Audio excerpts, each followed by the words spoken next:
সাইয়েদনা আলী রাদিয়াল্লাহু তাআলা আনহু যুদ্ধের ময়দানে মারাত্মকভাবে জখম হলেন, আহত হলেন। পায়ের ভেতরে জিহাদের ময়দানে তীর ঢুকে গেল, তীর কেউ টেনে বের করতে পারে না, এতটাই জখম হয়েছে। তীর ধরে টান মারলে তিনি চিৎকার মারে। বিশ্বনবী দেখলেন অবস্থা বেগতিক। আল্লাহর হাবিব বললেন, তীর ধরে টানাটানি দরকার নাই, যেহেতু টান মারলে ব্যথা পায়, ছেড়ে দাও, আজান দাও। বেলাল তুমি আজান দাও, একামত দাও। এক সাহাবীরে বললেন, আমি যখন নামাজে দাঁড়াবো, আলী যখন নামাজে দাঁড়াবে, নামাজরত অবস্থায় তুমি তোমার নিজের দায়িত্বে আলীর পায়ের ভেতর থেকে তীরটা টেনে বের করে ফেলবা। আজান দেয়া হলো, একামত হলো। বিষ্ণু ইসলাম নামাজ পড়তে শুরু করলেন। সাইয়েদনা আলী রাদিয়াল্লাহু তাআলা আনহু নামাজে দাঁড়ালেন। ওই সাহাবী দাঁড়ান নাই। বিশ্বনবীর পরামর্শ অনুযায়ী কাতারের ভেতর দিয়ে যে বিশ্বনবীর মেয়ের জামাতা সাইয়েদনা আলী রাদিয়াল্লাহু তাআলা আনহুর পা থেকে টান মেরে তীর বের করেছে। টান দিয়ে তীর খোলা হয়েছে, কিন্তু সাইয়েদনা আলী মুহূর্তের জন্য টের পান না। আগে টান মারতেছে, ব্যথা পায়, চিৎকার মারে, কিন্তু সালাতের অবস্থায় টান মেরে তীর বের করেছে, উনি টেরই পান নাই। আল্লাহু আকবার। তার মানে যখন নামাজে তিনি দাঁড়িয়েছেন, দিন দুনিয়ার হুঁশ তার ছিল না। তার হুঁশ, জ্ঞান, চিন্তা, ধ্যান সব কিছু চলে গিয়েছে একজনের দিকে, তিনি কে? এজন্য বিশ্বনবী বলতেন, আনতা আবুদাল্লাহা কাআন্নাকা তারা ফাইন লাম তাকুন তারাহু ফাইন্নাহু ইয়ারাক। এমন ভাবে নামাজ পড়বে, মনে করবে তুমি আল্লাহকে দেখে দেখে নামাজের মুসল্লায় আছো। ঠিক কি না? যখন নামাজ পড়বা ভাববা তুমি আল্লাহকে দেখছে। আর যদি এটা কষ্ট হয়, অ্যাটলিস্ট এটা ভাবো যে আল্লাহ তোমায় দেখছে। আমাদেরকে দেখে কে? আমি যে নামাজ পড়ি দেখে কে? এই চিন্তাটা মাথায় থাকার দরকার আছে না নাই? তারা যখন সালাতে দাঁড়ায়, দিন দুনিয়ার হুঁশ থাকে না, তারা ভীত সন্ত্রস্ত হয়ে আল্লাহর দিকে রুজু হয়ে সালাত আদায় করে। নামাজে যখন দাঁড়াবো, দুনিয়ার কোনো হুঁশ জ্ঞান আমাদের থাকতে পারবে? আমাদের হুঁশ থাকবে একদিকে, তিনি কে? সালাতে কায়েম করো, সালাতে কায়েম করো, হবে সম্মানিত তুমি, হবে জান্নাতি তুমি, হবে সম্মানিত তুমি, হবে জান্নাতি তুমি। দিবে কাল হাসরে শীতল ছায়া, আরশে আজিম, রাব্বিয়াল আলা, রাব্বিয়াল আজিম। পড়েন, রাব্বিয়াল আলা, রাব্বিয়াল আজিম। আলহামদুলিল্লাহ। আল্লাযীনা হুম ফি সালাতিহিম খাশিউন। শুরু হয়ে গেল মুমিনদের 7টি বৈশিষ্ট্যের আলোচনা। 1 নম্বর বৈশিষ্ট্য হচ্ছে, মুমিনরা যখন নামাজে দাঁড়ায়, দিন দুনিয়ার হুঁশ থাকে না, তাদের চিন্তা, তাদের ধ্যান চলে যায় একদিকে, তিনি কে? আল্লাহ ইজ অবজার্ভিং মি, আমার আল্লাহ আমাকে দেখছে। এই চিন্তা করে যদি নামাজ পড়েন, খুশু খুদু বাড়ায় দিবে কে? এক সাহাবী নামাজও পড়তেছে, দাড়িও টানতেছে, এরকম নামাজও পড়ে দাড়িও টানে, এরকম আল্লাহর ওলি আছে না নাই? নারায়ণগঞ্জে নাই? হ্যাঁ আছে? নামাজ পড়া অবস্থায় বারবার চুল টানা যাবে, দাড়ি টানা যাবে, শুধু মোবাইলে SMS লেখা যাবে?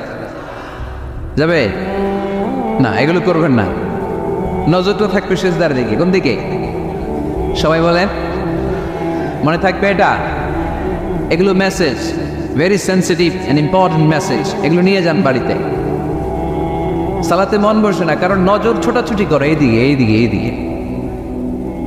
নামাজে দাঁড়াইছে, জানলা খোলা, জানলার দিকে তাকায় আছে। আল্লাহর ওলি আছে না নাই? নামাজে দাঁড়াইছে, ঘড়ির দিকে তাকায় আছে, ঘড়ির কাঁটা ঘুরে, হের মাথাও ঘুরে, আছে না নাই? না, এদিক সেদিক তাকাবেন না, সেজদার দিকে তাকাবেন। কোন দিকে? আল্লাহ 3টা চান্স দেয়। কয়টা? একবার যখন এদিকে তাকান, আল্লাহ বলে আকবিল, ফিরে আয়, ফিরে আয়, সেজদার দিকে তাকা। আবার যখন তাকান, আল্লাহ বলে আকবিল, ফিরে আয়, সেজদার দিকে তাকা। আবার যখন ঘড়ির দিকে তাকান নামাজে, আল্লাহ বলে ফিরে আয়, সেজদার দিকে তাকা। 3বারের পরও যখন আবার অন্যদিকে নজর করেন, আল্লাহ বলে লা হাজাত লি ইলা সালাতিক, তোর এই নামাজের দরকার আমার নাই। নাউজুবিল্লাহ পড়বেন না? যে আল্লাহরে খুশি করার জন্য এত সময় ব্যয় করে, এই কষ্ট করে, শীতের রাতে ওযু করে নামাজে দাঁড়ালাম, ওই আল্লাহ যদি বলে এই নামাজের দরকার নাই। এত ভালোবাসতো মক্কার লোকেরা আল্লাহ রাসূল সাল্লাল্লাহু আলাইহি ওয়াসাল্লামকে। অনেকে ছিল কাফের আর মুশরিক, দল করতো আবু জাহেলের, দল করতো কার? কিন্তু আমানত রাখার সময় আবু জাহেলের কাছে রাখে না, আল্লাহ রাসূল সাল্লাল্লাহু আলাইহি ওয়াসাল্লামের কাছে রাখে। সুবহানাল্লাহ কইবেন না? আল্লাহ রাসূল যদি বলতেন আমার কাছে কেন, আবু জাহেলের কাছে রাখো, ওরা বলতো আবু জাহেলের কাছে যদি টাকার প্যাকেট রাখি দেখা যাবে আয়েশা টাকাও নাই টাকার প্যাকেটও নাই। আপনার কাছে যেইভাবে যেই জিনিসটা রাখি ঠিক ওইভাবে পাওয়া যাও। ওয়াল্লাযীনা হুম লিআমানাতিহিম ওয়া আহদিহিম রাউন। মুমিন বান্দার 5 নম্বর গুণ, তার আমানতদার হয়। কি হয়? আমরাও আমানতদার হব। সবাই বলেন ইনশাআল্লাহ। মক্কায় সবাই মিলে আল্লাহ রাসূল সাল্লাল্লাহু আলাইহি ওয়াসাল্লামের বাড়িতে আমানত রেখে যেত। যেদিন রাতে আল্লাহ রাসূল সাল্লাল্লাহু আলাইহি ওয়াসাল্লাম হিজরত করবেন, ওই দিন রাতে উনি ওনার মেয়ের জামাতা সাইয়েদনা আলী রাদিয়াল্লাহু তাআলা আনহুকে এই আমানতদারিতার বিষয়গুলো বুঝিয়ে দিয়েছিলেন আর বলেছিলেন, আলী, এত মানুষের এত জিনিস আমার বাসায়, আজ রাতেই আল্লাহ হিজরতের আদেশ দিয়েছেন, কিন্তু আমি তো এগুলো পৌঁছে দিতে পারবো না রে আলী। আমার জায়গায় তোমারে আমি এগুলোর আমানতদার বানিয়ে মক্কা থেকে মদিনায় হিজরতে চলে গেলাম। সাইয়েদনা আলী রাদিয়াল্লাহু তাআলা আনহু 3 দিন সময় নিয়েছেন এই আমানতগুলো পৌঁছাতে। কয়দিন? সুবহানাল্লাহ পড়তে পারলেন না? ওয়া আহদিহিম রাউন। মুমিন বান্দার 6 নম্বর বৈশিষ্ট্য হচ্ছে, মুমিন বান্দা যদি আহাদ দেয়, প্রমিস দেয়, প্রমিস দিয়ে প্রমিস রাখে। কথা দিয়ে কথা রাখে, কথা ভাঙে না। আমরা কথা দেই কিন্তু কথা রাখি না, এরকম আছে না? নাই না। মুমিনদের কথা তো কথা, কথা দিলে আপনার কথা রাখতেই হবে। এজন্য আল্লাহ কোরআনে বললেন, ওয়া আউফু বিল আহাদিন নাল আহাদা কানা মাসউলা। যে ওয়াদা তুমি দিয়েছো, যে অঙ্গীকার মানুষকে তুমি দিয়েছো, যেই প্রমিস তুমি মানুষকে রেখেছো, তোমার প্রমিস তুমি রক্ষা করবে। কেননা কিয়ামতের দিন এই ওয়াদার প্রমিসের ব্যাপারে তোমারে জিজ্ঞেস করবে কে। খবরদার, কাউরে কথা দিলে কথা রাখবেন। বন্ধুকে কথা দিলে কথা রাখুন, সন্তানকে কথা দিলে কথা রাখুন, স্ত্রীকে কথা দিলে কথা রাখুন। কিন্তু এই দেশে কেউ কথা রাখে না, তাই না? এজন্য কথা রাখার প্র্যাকটিস যেন আমরা করি। সাইয়েদনা ইসমাঈল আলাইহিস সালাম উনি কোনোদিন ওয়াদা দিয়ে ওয়াদা ভঙ্গ করে? এজন্য আল্লাহ কোরআনে বললেন, ওয়াযকুর ফিল ইসমাঈলা ইন্নাহু কানা সাদিকাল ওয়াদি ওয়া কানা রাসূলান নাবিয়্যা। পড়েন আল্লাহু আকবার। ও নবী, এই কিতাবে সাইয়েদনা ইসমাঈলের কথা উল্লেখ করেন, কারণ তিনি কোনোদিন ওয়াদা ভাঙেন নাই। যত ওয়াদা দিয়েছেন সবটাই পূরণ করেছেন। ইসমাঈল আলাইহিস সালাম এর এক ব্যক্তির সাথে ওয়াদা দিলেন যে আগামীকাল বিকেলে আসরের সালাতের পরে এই গাছের নিচে আমরা দুজন মিট করব, ওয়াদা। তো তার পরের দিন আসরের সালাতের পরে ইসমাঈল আলাইহিস সালাম ওই গাছের নিচে যে দাঁড়িয়ে রইলেন, কিন্তু ওই লোকটা আর আসলো না। সাইয়েদনা ইসমাঈল আলাইহিস সালাম ভাবলেন হয়তো ভুলে গিয়েছে, আজকে আসে নাই, কালকে আসবে। ইসমাঈল আলাইহিস সালাম তার পরের দিনও আসরের পরে ওই গাছের নিচে যে হাজির, কিন্তু লোকটা আসেনি। ইসমাঈল আলাইহিস সালাম ভাবলেন আজও হয়তো ভুলে গিয়েছে। উনি তার পরের দিনও যে ওই লোকের জন্য দাঁড়িয়ে রইলেন, তারপরের দিনও দাঁড়িয়ে রইলেন। এইভাবে 5 দিন 10 দিন নয়, টানা 30 দিন তিনি ওই লোকটার জন্য এই গাছের নিচে অপেক্ষা করেছেন। আহাদিহিম রাউন। ওয়াদা দিলে আমার ওয়াদা রাখতে হবে, কারণ মুমিনের কথার দাম আছে না নাই। এজন্য মুমিনের 5 নম্বর গুণ আমানতদার হবে। 6 নম্বর গুণ ওয়াদা দিলে ওয়াদা রাখবে। সর্বশেষ গুণ হলো ওয়াল্লাযীনা হুম আলা সালাওয়াতিহিম ইউহাফিযুন। মুমিন বান্দা কখনো নামাজ নষ্ট করে না, ঠিক কি না? ওয়াল্লাযীনা হুম আলা সালাওয়াতিহিম ইউহাফিযুন, সালাতকে তারা হেফাজত করে।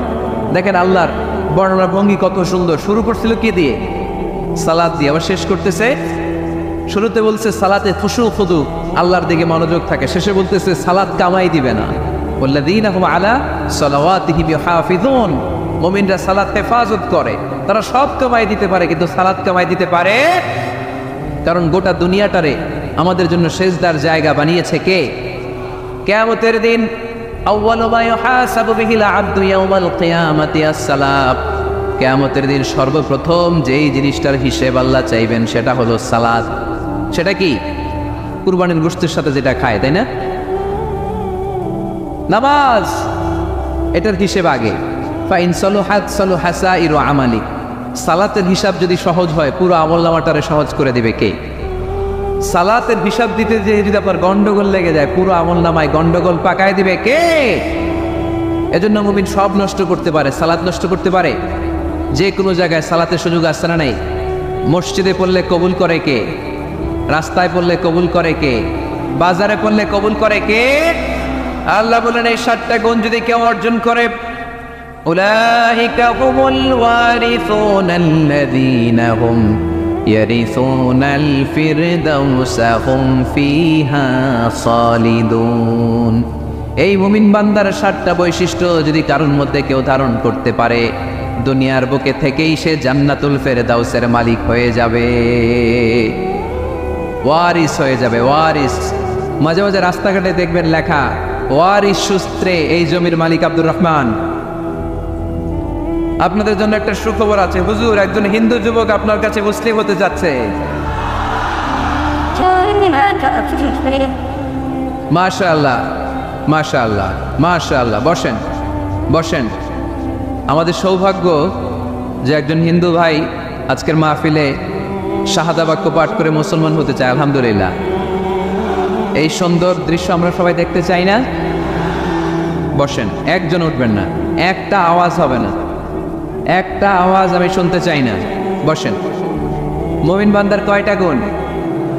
জোরে বলেন, আরো জোরে বলতে হবে, কয়টা? এই 7টা গুণ যদি কেউ অর্জন করে, ওয়ারিস সূত্রে সে জান্নাতি। মাঝে মাঝে জমির মধ্যে লেখা রাস্তাঘাটে এই জমির মালিক ওয়ারিস সূত্রে আব্দুল কুদ্দুস লেখা থাকে না? ওয়ারিস সূত্রে, এটার মানে কি জানেন? বাপের কাছ থেকে পাইস, ঠিক কিনা? আল্লাহ বললেন ওয়ারিস হয়ে যাবা জান্নাতুল ফেরদাউস। বাবা মারা গেলে যেমনি সন্তান সম্পদের মালিক, তুমিও মারা গেলে জান্নাতের মালিক। এজন্য এই 7টা গুণ আমাদের মধ্যে থাকার দরকার আছে না নাই? আমাকে এবার শোনাইতে হবে। 1 নাম্বার কি ছিল? খুশু ফুদুর সাথে সালাত। 2 নাম্বার অনর্থক কাজ থেকে বিরত থাকা। 3 নাম্বার যাকাত দেওয়া। 4 নাম্বার লজ্জাস্থানের হেফাজত। 5 নাম্বার আমানতদার হওয়া। 6 নাম্বার ওয়াদা রাখা। 7 নাম্বার নামাজকে হেফাজত করা। এই 7টা গুণ যেন আমরা আমাদের জীবনে ধারণ না। হাল আতা আলাল ইনসানি হিনুম মিনাদ দাহর লাম ইয়াকুন শাইআম মাযকুরা। মানুষ কি তার সৃষ্টির দিকে একটু নজর করে তাকায় না? সে কি ছিল?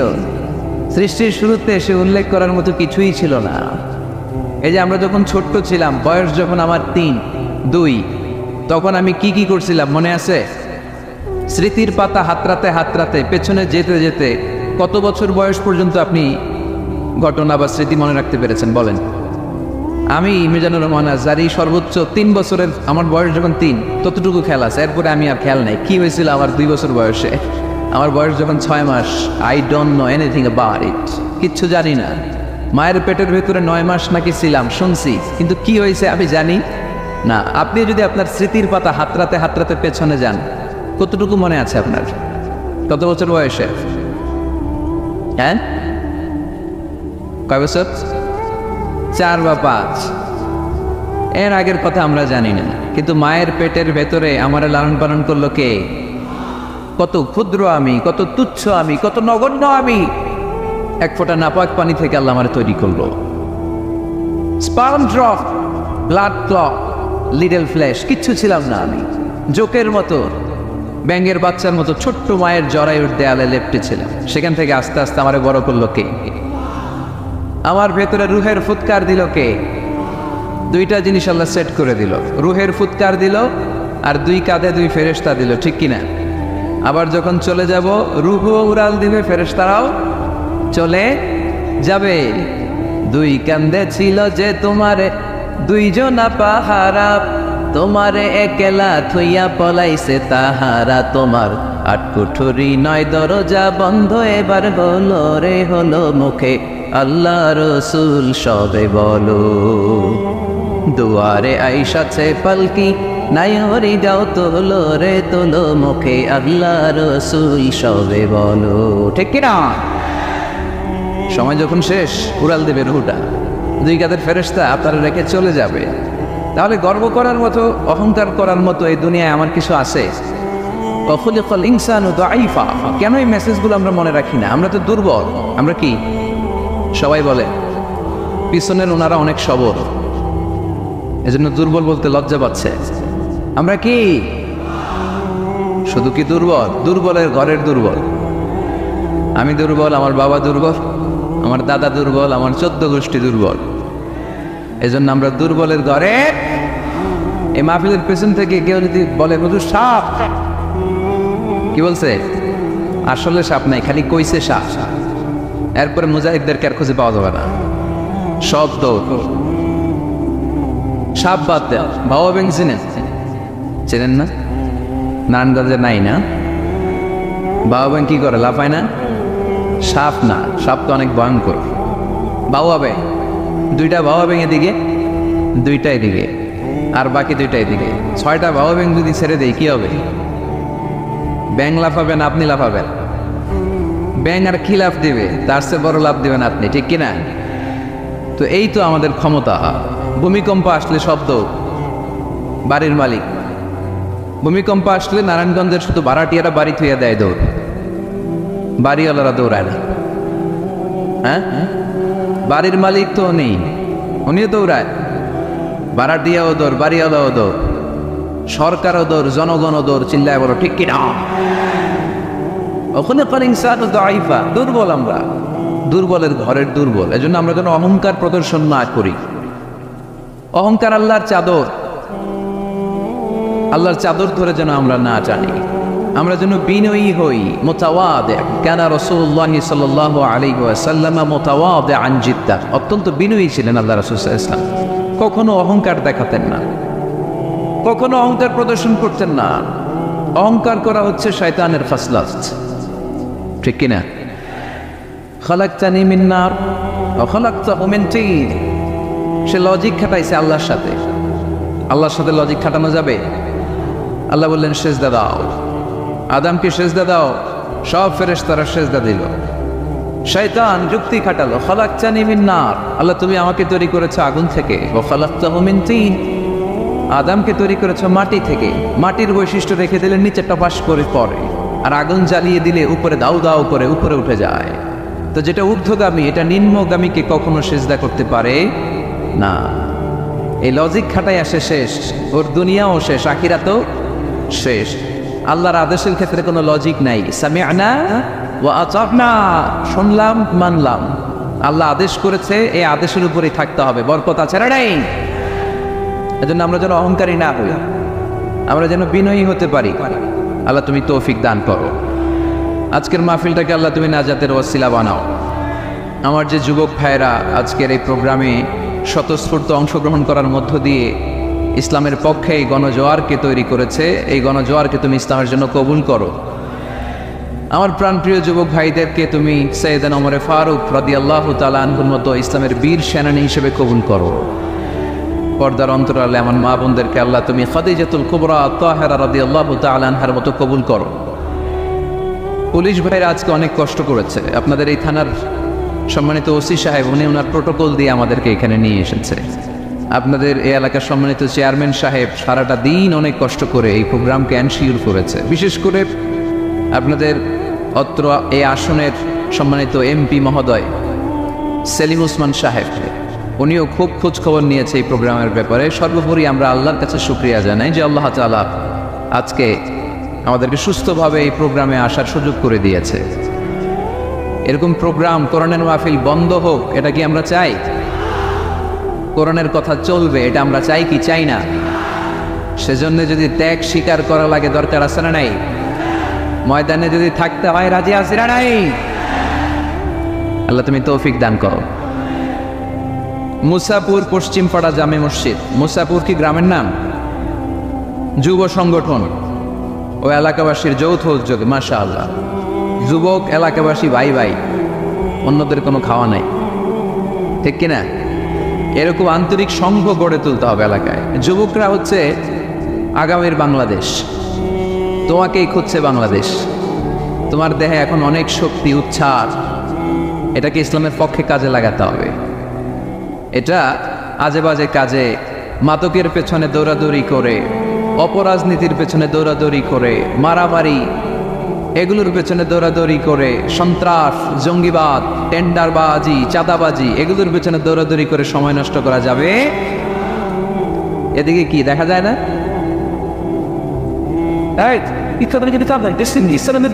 এই স্টেজের এই পাশে যারা আছেন একটু যাবেন, সামান্য চাপলেই ওনারা দেখতে চায়। বাস বাস বাস, একটু চাপতে হবে বোধহয় আপনাদের। মাশাআল্লাহ মাশাআল্লাহ, বসো বসো বসো, ঠিক আছে। নারায়ণগঞ্জের ছেলেরা অনেক ভদ্র, অন্যান্য জেলায় আমার আধা ঘন্টা লাগে থামাইতে। এইদিকে দেখে না, ওইদিকে মানুষের স্রোত ধাক্কাধাক্কি, এইদিকে জায়গা হয় না, বিশাল প্যান্ডেল, 1 লক্ষ লোক বসতে পারে, জায়গা করছে, এরপরও জায়গা হয় না। সর্বোচ্চ চেষ্টা করেছে কমিটি, আমি জানি তাদের সর্বোচ্চটা দিয়ে চেষ্টা করেছে। আসার পরে তারা আবেগে আপ্লুত হয়ে গিয়েছে। খায় নাই নাকি সারাদিন খায় নাই, অনেক কষ্ট করেছে আমি জানি। তো এই জন্য আপনারা সহযোগিতা করবেন। নারায়ণগঞ্জের ছেলেরা অনেক ভদ্র। গতকাল আমার এলাকায় মাতো এলেই আমি ঠিক করতে পারি নাই, আধা ঘন্টা সময় নিচ্ছে। এদিকে কয়েক হুজুর দেখি না, আপনি আসেন। ওদিকে গেছি, কয় এদিকেও আসতে হবে। ওরা এদিকে যে এদের সাথে দেখা করলাম, সব শেষে আধা ঘন্টা 35 মিনিট পরে এরা ঠান্ডা হয়েছে। তারপরে লোকের ধাক্কাধাক্কি, এই গণজোয়ার এগুলো কোরআনের বিজয়ের একটা সাক্ষী, বিজয়ের একটা সাইন, ঠিক কিনা? এই বিজয়কে কি কেউ ঠেকায় রাখতে পারবে? দুনিয়ার কোনো লাভের জন্য আমরা আসছি? একজনকে খুশি করার জন্য এসেছি, তিনি কে? এই বিজয়ের জন্য যদি সর্বোচ্চ স্যাক্রিফাইসের নাজরানা পেশ করতে হয়, আমরা রাজি আছি না নাই? কারা কারা রাজি? দোয়া কিছু করে আল্লাহর দেখায়।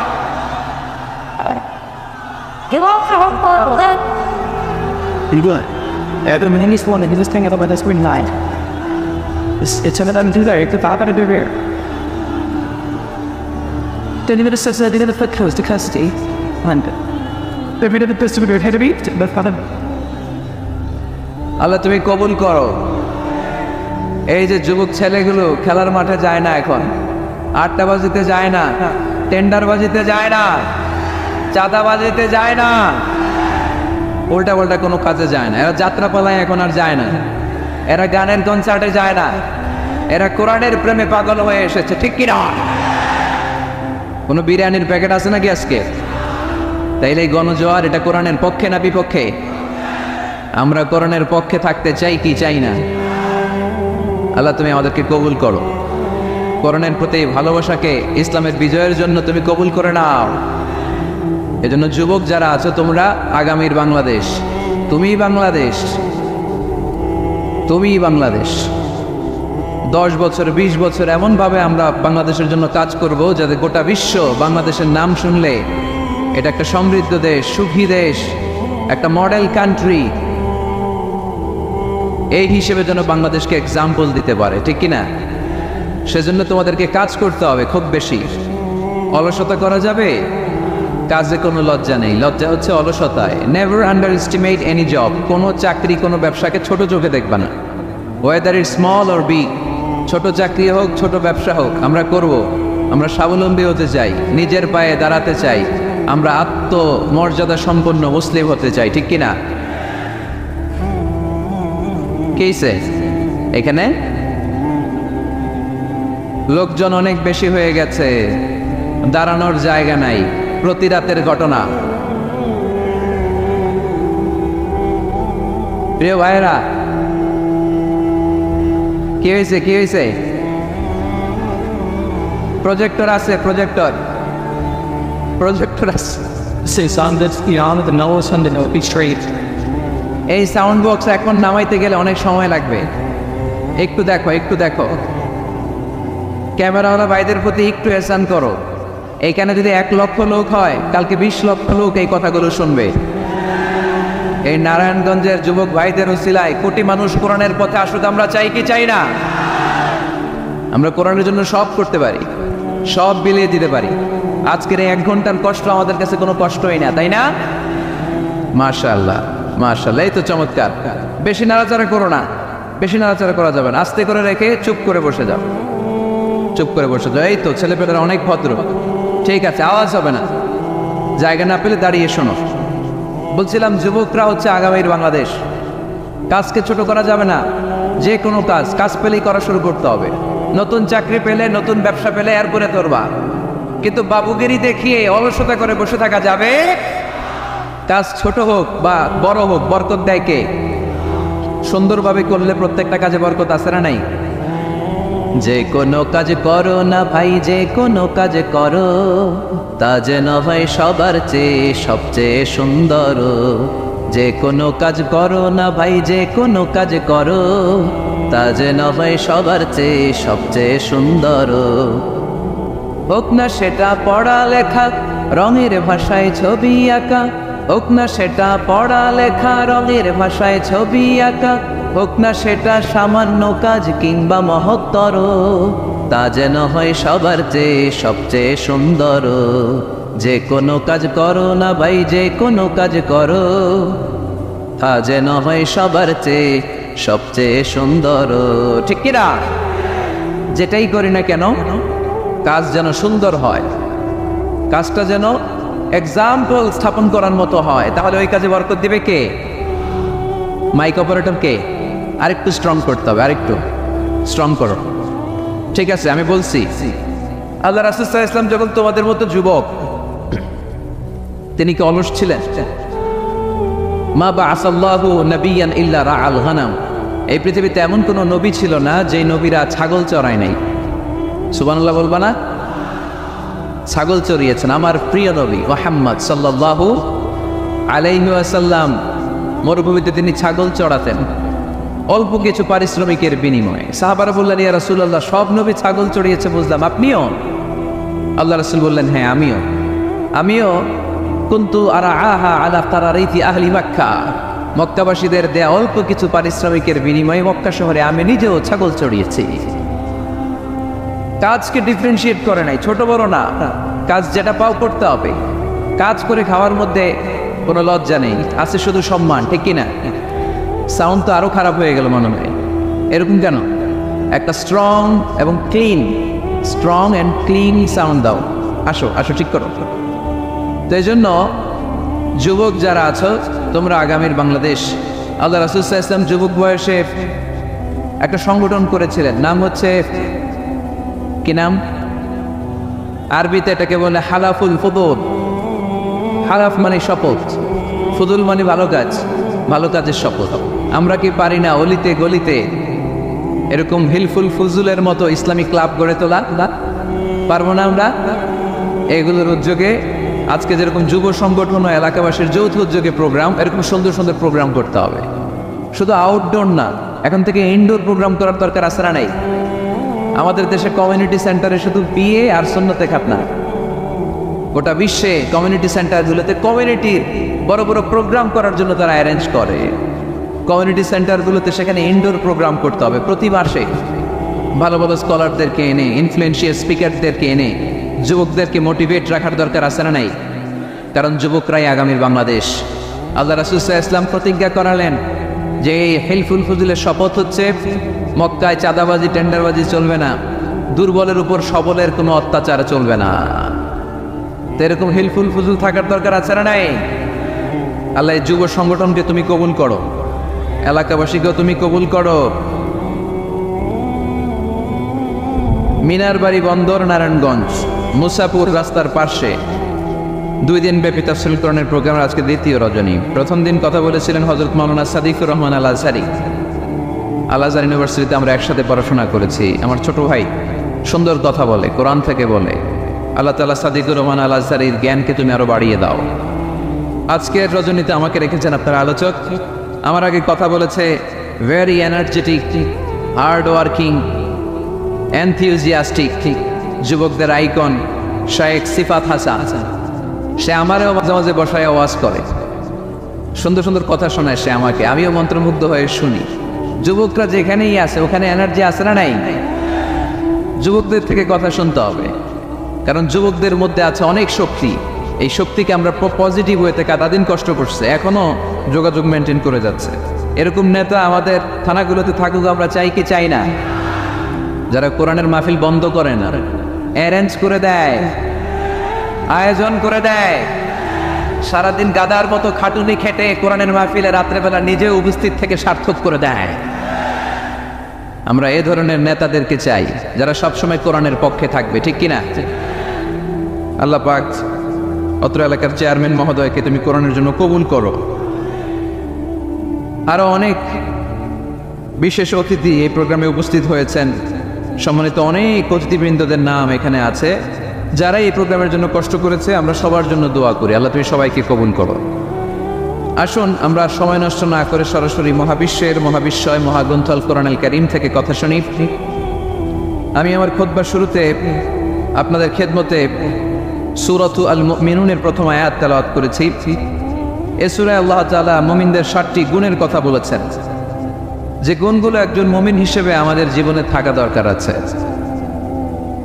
এই 7টি গুণ আজকে আমরা জেনে যাব মানার উদ্দেশ্যে, ঠিক কিনা? ও আজকে শুধু শোনার জন্য শোনা, শুনতে চাইলে তো ইউটিউবেও শোনা যায়। শোনা যায় না? ইউটিউবে ওয়াজ শোনেন না আপনারা? আমার ওয়াজ শুনছেন? কারা কারা দেখি? মাশাআল্লাহ। আমরা হাত নামাই প্রত্যেক দিন, হ্যাঁ? মাশাআল্লাহ মাশাআল্লাহ মাশাআল্লাহ। আল্লাহ তুমি কবুল করো। এই ইউটিউবটারে আমরা ভালো কাজে লাগাবো। গান শোনা ছেড়ে দিছ? মাশাআল্লাহ, আল্লাহ তুমি কবুল করো। যেটা অনেক ভালো কথা যে আমরা আজে বাজে কাজে আর সময় নষ্ট করি না। ইন্টারনেট ইউজ করলেও এটা কোরআনের কাজেই লাগাই, ঠিক কিনা? তো ওয়াজ কিন্তু ইউটিউবেও শোনা যায়, কিন্তু এখানে আমরা এসেছি একটা স্পিরিট নিয়ে যাব। সরাসরি কথা শোনার আর বলার মধ্যে একটা তাসির প্রভাব আছে না নাই? তো এই জন্য বিশ্বাসীদের যে 7টা গুণাবলী আজকে এগুলো আমরা জেনে যাব, যাতে করে আমরা মানতে পারি, পালন করতে পারি, ঠিক কিনা? সূরাটার নাম হচ্ছে সূরাতুল মুমিনুন। সূরার নাম কি? পাখার ব্যবস্থা হচ্ছে আরেকটু জোরে তো দাঁড়িয়ে। সূরাতুল মুমিনুন বিশ্বাসীদের নামে সূরা, তাই না? আবার দেখেন কাফিরদের নামেও কোরআনে সূরা আছে না নাই? কি নাম? সূরাতুল কাফিরুন আছে না? কুল ইয়া আইয়ুহাল লা আ'বুদু মা। তাহলে আমরা হলাম বিশ্বাসী। আমরা কি? আমাদের নামে একটা সূরা দিল কে? খুশি লাগে না? ভাল লাগে না অনেক? আমাদের নামে আল্লাহ কোরআনে সূরা দিয়েছেন। আবার আমাদের বিরোধী যারা কাফির, তাদের নামে আল্লাহ সূরা দিলেন। আরেকটা শ্রেণী আছে মুমিনুনা কাফিরুনা, মাঝামাঝি। কি নাম? মুনাফিক। তাদের নামে সূরা আছে না নাই? সূরাতুল মুনাফিকুন। এরা বড্ড ভয়ঙ্কর। মুনাফিকের চেয়ে কাফের ভালো, মুনাফিকের চেয়ে হিন্দু ভালো, মুনাফিকের চেয়ে খ্রিস্টান ভালো। কারণ কেউ যদি কাফের হয়, আমরা জানি ও কাফের, ও ইসলামের শত্রু, এটা জানি, ওর ব্যাপারে সচেতন। কিন্তু মুনাফিক, সে বলে মুসলিম কিন্তু ভিতরে ভিতরে মুনাফিক। ঝামেলা আছে না নাই? ভিতরে এক বাইরে আরেক, তার নাম মুনাফিক। ভিতরে এক বাইরে আরেক, তার নাম ডবল স্ট্যান্ডার্ড মেনটেন করে। দুমুখ সাপ, এদিকেও আছে ওদিকেও আছে, এদিকেও যায় ওদিকেও যায়, এদিকেও নাই ওদিকেও নাই। নেহি এদার নেহি ওদার, তার মিয়ান মে সাদার বাদার আছে না? উপর দিয়ে ফিটফাট, ভিতর দিয়ে সদরঘাট। উপর মে পাক সাফ, আন্দার মে খালাত মালাত। উপরে অনেক পাক সাফ, ভিতরে ঝামেলা। এরা মুনাফিক। যেদিকে বৃষ্টি এদিকে ছাতা ধরে, যখন যার কাছে টাকা পয়সা আছে তারে তেল মারে। আছে না নাই? আমরা মুনাফিক হতে চাই? আমরা মুমিন হতে চাই কি চাই না? মুমিন হয় কখন? যখন তার বিশ্বাস থাকে, ঠিক কিনা? আল্লাহ বিশ্বাস, আখিরাতে বিশ্বাস। এই বিশ্বাসটা কিন্তু অনেক দামি। টাকা দিয়ে বিশ্বাস কেনা যায় না। আমরা আল্লাহর উপর বিশ্বাস রাখি, আখিরাতে বিশ্বাস রাখি, নবী রাসূলদের উপর বিশ্বাস রাখি, তাই আমরা মুমিন। বিশ্বাসটা অনেক দামি। ঈমান যার মধ্যে থাকে সে হচ্ছে মুমিন। আমল পড়ে, আগে ঈমান। আগে কি? ঈমান হচ্ছে সংখ্যা, আমল হচ্ছে শূন্য। এখন ঈমান নাই, আপনার আছে শুধু আমল।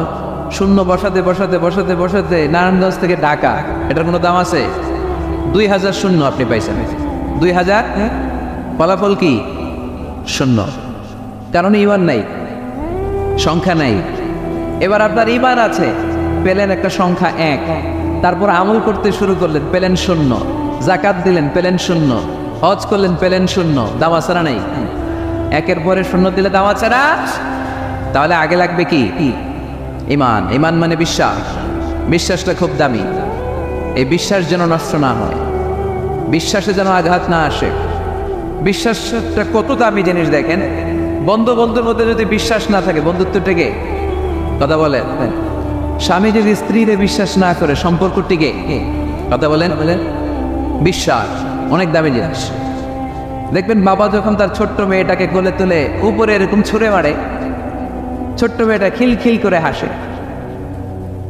যদি নিচে পড়ে যায় ভর্তা হয়ে যাবে, তারপরেও হাসে, কারণ মেয়েটার বাবার উপর বিশ্বাস আছে, বাবা আমারে ফেলে দিবে না, বাবা ঠিকই আমাকে কোলে তুলে নেবে, ঠিক কিনা? মেয়েটার বাবার প্রতি অগাধ বিশ্বাস। ঢাকা থেকে একজন গ্রিন লাইনের বাসে উঠছে, টিকিট কাটছে কক্সবাজারে। গ্রিন লাইনের বাসের নাম শুনছেন তো না? কক্সবাজার যাবে। ব্যাগ ট্যাগ নিয়ে বাসে উঠেই দেখবেন অনেক হাই প্রোফাইলের লোকেরা ল্যাপটপ নিয়ে, টাকা পয়সা নিয়ে বাসের উপরে ব্যাগ রেখে আরামসে ঘুম দিচ্ছে। বাইরে প্রচন্ড বৃষ্টি, তার কোনো টেনশন নাই। সে যদি টেনশন করতো তাহলে ঘুমাইতে পারতো? তাহলে তো তাকায় থাকা লাগতো এরকম, দেখি তো বাসওয়ালা কই যায়। কক্সবাজারের টিকিট কাটছি, সকালবেলা উঠে যদি দেখি কক্সবাজার না নিয়ে যশোর চলে গেছে, বেজাল আছে না? তার মোটেও টেনশন নাই, কারণ গ্রিন লাইন কোম্পানির প্রতি এই ক্লায়েন্টের অনেক বিশ্বাস। আমি আরামসে চাদর গায়ে দিয়ে একটা ঘুম দিব, সকালে ঠিকই এই গ্রিন লাইনের বাস আমাকে কক্সবাজার নামিয়ে দেবে। চিল্লায় বলেন ঠিক কিনা? তার মানে বিশ্বাসটা অনেক জরুরি। বিশ্বাসে বিলাই বস্তু, তর্কে বহুদূর। এজন্য আমরা বিশ্বাসী হতে চাই। আমরা কি হতে চাই? আর বিশ্বাসীদের নামে এই সূরাটা ডেডিকেট করলেন কে? সূরাতুল মুমিনুন। সূরাটার নাম কি? আরো জোরে বলেন, কি নাম? সূরাতুল মুমিনুন।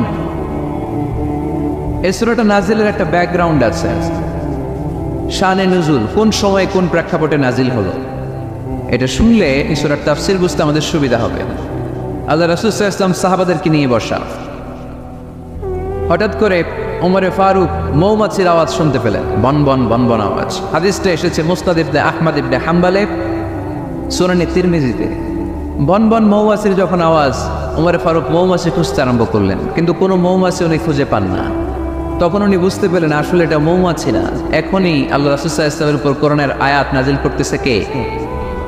অনেকগুলো পদ্ধতিতে আল্লাহ রাসূল সাল্লাল্লাহু আলাইহি ওয়াসাল্লামের কাছে কোরআন এসেছে।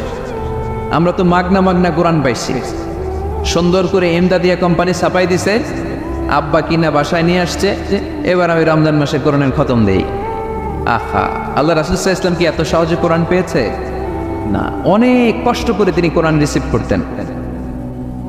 মিসলা সালসালাতিল জারাস, মাঝে মাঝে ঘন্টার ধ্বনির মতো কোরআন নাজিল হতো।